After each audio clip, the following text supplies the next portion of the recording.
Sorry, Darcy. I'm really sorry. I can't believe this. They're not my family anymore. The moment I saw my usually stoic husband shed tears, I made up my mind. We paid off $300,000 in debt, revitalized a struggling restaurant in the countryside, and even built a multi-generational home for my ailing mother-in-law. And they want to kick us out and give it all to my brother-in-law? No way. I won't let them get away with this. I won't hold back anymore. They're going to regret it. I grabbed my phone with trembling hands. Our revenge against those who trampled on us had begun. My name is Darcy. I'm 30 years old and work for a management consulting firm in the city. My husband Kibai, also 30, is a sous chef at a popular restaurant. He doesn't talk much, but he's incredibly kind, hardworking, and sincere. Today, we're having dinner at home with our mutual friend Stephanie. What? You guys are moving back to your hometown? Stephanie was shocked as she sipped her wine. Yeah, Kibai's dad is getting worse and we have decided to take over his family's restaurant. I feel bad for Darcy having to quit her job, but that restaurant is my family legacy and my dad is the reason I became a chef. I get it, but... Stephanie poked at the vibrant dishes Kibai had prepared with a displeased look. Stephanie and Kibai are from Morro Bay, a coastal town far away. I met Stephanie in college when she moved to the city for school. She comes from a wealthy family and is very bubbly, completely opposite to me, but somehow we clicked. She even introduced me to Kibai, saying you two are perfect for each other. But isn't it a waste? Darcy, you've been working so hard at a management consult at a big company, and Kibai, you're a chef at a renowned French restaurant. Don't you guys have dreams? Thanks for worrying, Stephanie, but nowadays, as long as you have a computer, you can work from anywhere. Most importantly, I want to support Kibai. Alright, lovebirds, now next time I'm in town, you better treat me to Kibai's cooking again. Stephanie, thank you. I'll go grab some more wine. As Kibai left the table, I whispered to Stephanie. Stephanie, thanks for your concern, but I'll make it work. I'm lucky to have good friends, of course. I have my worries about this new chapter, but I know we'll be alright. After saying our goodbyes to Stephanie, my husband and I moved to Morro Bay, unaware of the tough challenges that lay ahead of us. When we visited my father-in-law in the hospital, we were shocked to see how frail he had become. Kibai, I've got terminal cancer. I don't have much time left. Kibai's quiet father-in-law said that. I was prepared, but those words still weighed heavy on me. A man devoted to his work, his only hobby being collecting plates. A kind father who adored Kibai very much. Dad, don't worry. We'll be okay. Yes, father-in-law, everything will be alright. Kibai comforted him by holding his hand. You've got a good wife, Kibai. Just as I felt a lump in my throat, a shrill voice filled the room. Hey, if you're here, say so. I've got something important to talk about. Both of you, come here. We turned around to see my mother-in-law. I knew she had high blood pressure, but yelling like that is just going to make it worse. My mother-in-law comes from a family that owns several plots of land locally and was raised lovingly by her grandparents. For that reason or another, she's quite self-centered, and it seems she's always had the upper hand over my father-in-law, who is an adopted son-in-law. Moreover, just because Kibai resembles my father-in-law and Hadley, Kibai's brother resembles my mother-in-law. She's favored Hadley since childhood and has been rough with Kibai. I have to be honest, I find my domineering and selfish mother-in-law hard to deal with. It's about the business, or more like our finances, mother-in-law started.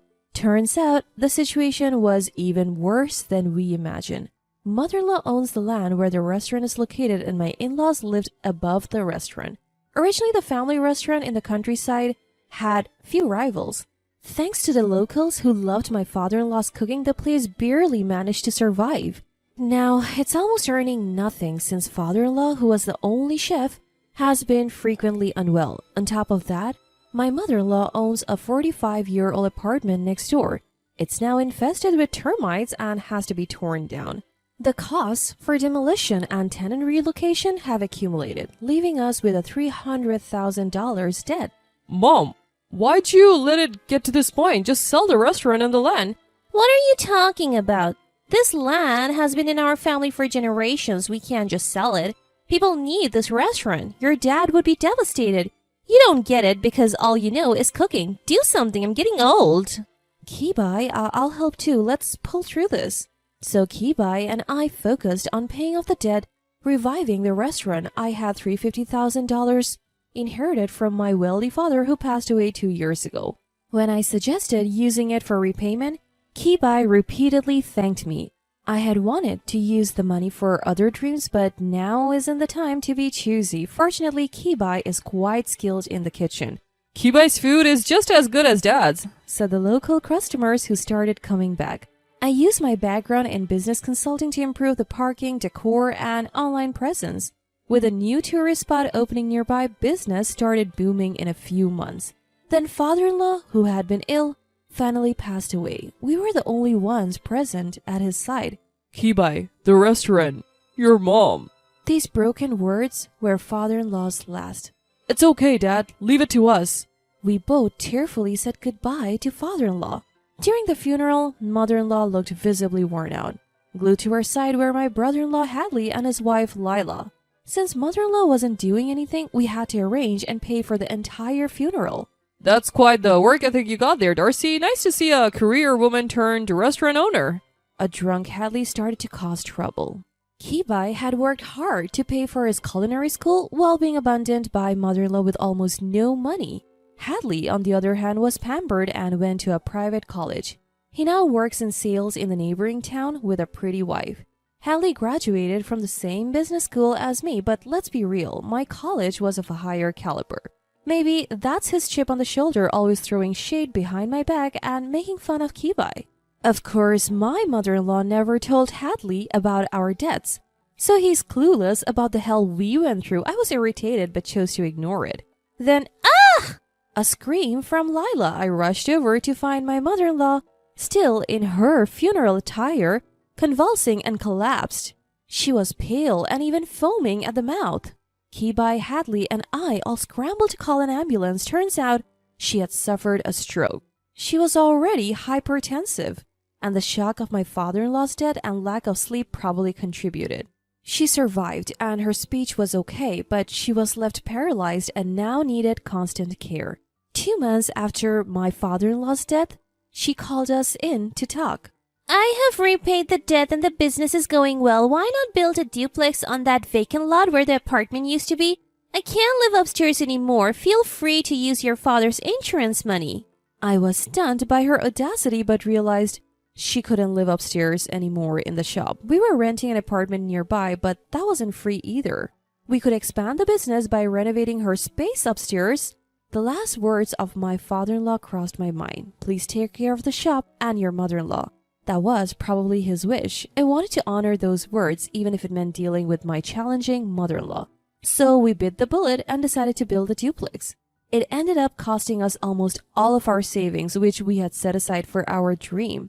Our dream is over. I'm really sorry. Kibai looked genuinely sorry, and I realized just how much I truly love him. We're doing well with the restaurant, and we can always save up money again. Besides, I'm excited about our new home. Let's try to stay positive. Holding back my emotions, I did my best to offer those words of encouragement.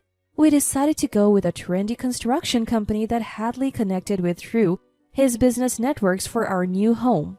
We could have preferred a reputable local company, but we were overruled by Hadley and my mother-in-law.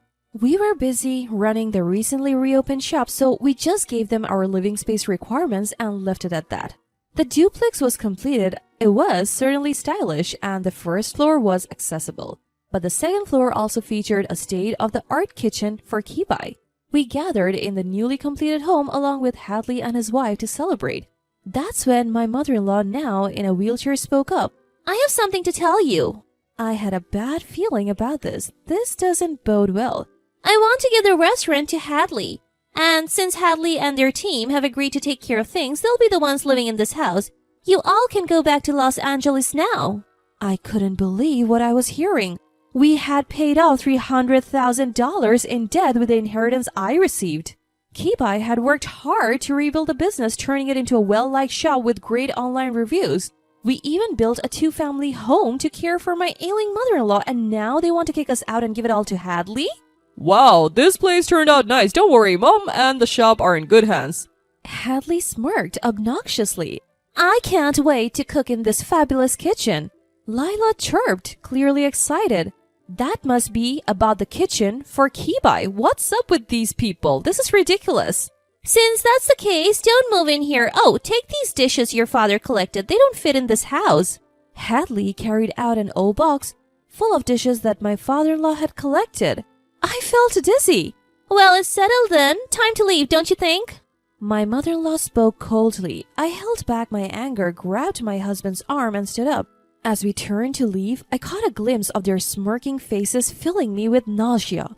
I'm sorry, Darcy. I really am. They're not my family anymore. On the way home, my usually stoic husband broke down. It was the last straw. Let them have the shop and the house. But I won't stand for it anymore. I have had enough. They are going to regret this, I promise. I took out my phone, trembling. Hello, it's Stephanie. Stephanie. Something's come up. We're doing it.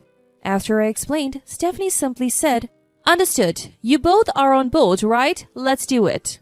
A few months later, we were at the grand opening of a restaurant cafe located just a 10-minute drive from our Morro Bay family home, as the main chef and the business owners. Turns out, Stephanie's family owns land in Morro Bay and they're entrepreneurs.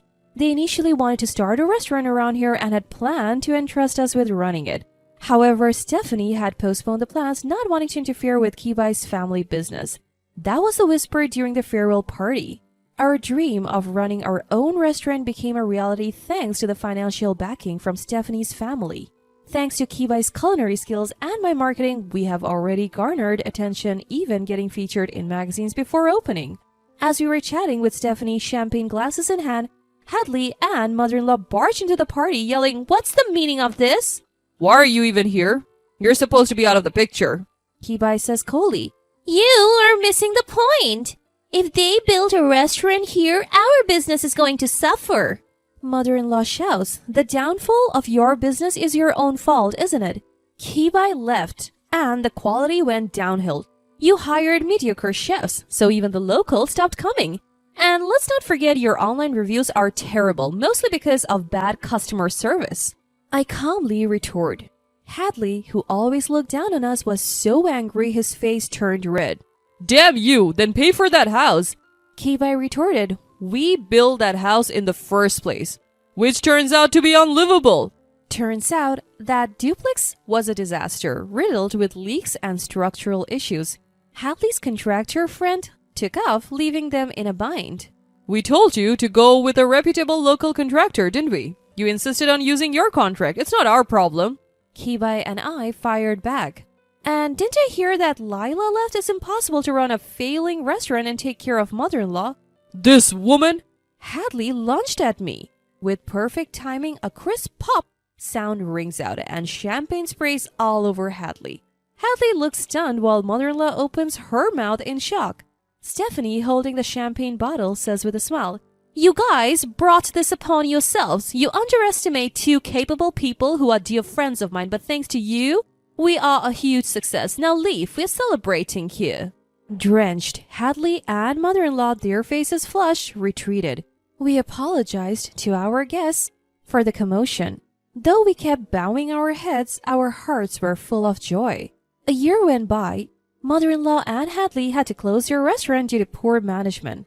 Living in a rundown apartment, it seems Hadley has been juggling part-time work with caring for mother-in-law. One of our regular customers who's been frequenting our restaurant filled us in on their situation. They used to call us up until about 6 months ago, but we're not engaging with them anymore. Our restaurant cafe is now booming. Customers are flocking to try Kibai's dishes and sweets, and Stephanie couldn't be happier. I help run the business while also working as a business consultant in Morro Bay. Oh, one more thing.